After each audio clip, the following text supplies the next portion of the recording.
صباح الخير. يومكم زي الفل وبركة وسلام. حد من الناس اتصل بيا وقال لي ان في سلوك بنته بتعمله او بنتها بتعمله، والسلوك ده مش فاهمين هو بيتعمل ليه. سوري. فانا بقول لها طيب احكي لي ايه إيه التصرفات اللي بتحصل، وايه الحاجات اللي انت شايفاها غريبة،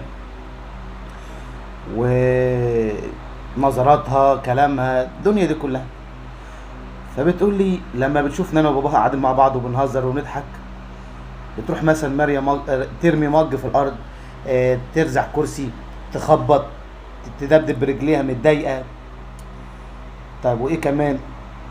ونظراتها لينا مش كويسه، تبقى نظره حقد كده وضيقه ومتضايقه ومنرفوزه ودايما عصبيه قلت لها طيب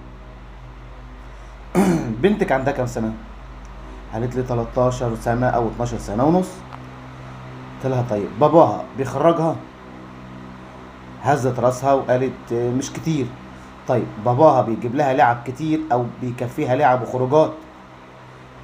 مش قوي. طيب باباها بيديها مصروف، بيقول لها كلام حلو؟ قالت قصدك يعني كلام حلو؟ قلت لها كلام الحلو اللي بيتقال لطفله زي كده او حد داخل على سن المراهقه مش لازم يتقال للمتزوجين. اللي زي دي بتغير منكم. قالت يعني ازاي بتغير مني؟ ده انا مامتها هو باباها. قلت لها لا بتغير منك. بتغير ليه بقى؟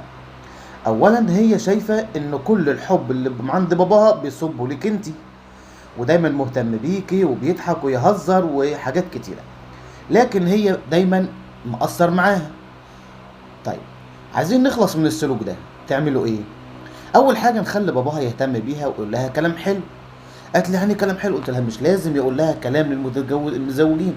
يقول لها مثلا انت شاطره، انت جميله، انت حلوه، ياخد بنوته في حضنه يطبطب عليها، يخرجها، يجيب لها ايس كريم، يعمل معاها حاجات حلوه بحيث ان هو يفرحها، ياخدها الملاهي، يلعب هو ويا كوره، يروحوا مثلا بسيم، يعملوا حاجات كتيره حلوه. ده اللي انا قصدي عليه، ان جوزك يشبع بنته، لان هي اصلا بتغير منكم، لان انتوا يعني سايبينها خالص ومطنشينها.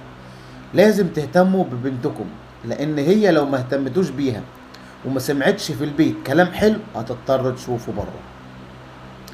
قالت لي قعدت تفكر كده وتقول لي طب يعني ايه؟ قلت لها يعمل الخطوات اللي انا قلت له عليها، يجيب لها هدايا، يجيب لها لعب، يلعب معاها، ياخدها في حضنه، يطبطب عليها، يقول لها انت كويسه، انت جميله، انت حلوه، يحاول على قد ما يقدر